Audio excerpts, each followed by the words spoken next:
তো দুপুর দুপুর আমরা রেডি হয়ে চলে গেছিলাম সরস্বতী পুজোর জন্য একটু ঘুরু করতে।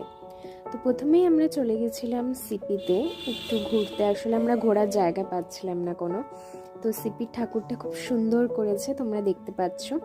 তো তারপরে একটু বিকেলের দিকে আবার ড্রেস চেঞ্জ করে বেরিয়ে পড়েছিলাম একটু কিছু খেতে, যেহেতু আমরা দুপুরে কিছু খাইনি।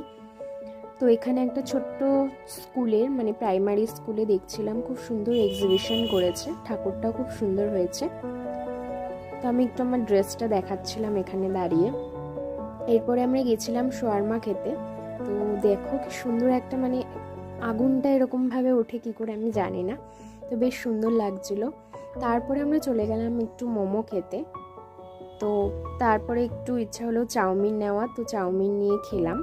তো তারপরে আসার পথে এই একটা সুন্দর ছোট্ট খুব সুন্দর ডেকোরেশন করেছিল ঠাকুরটা, তো এটা দেখে আমরা বাড়ি চলে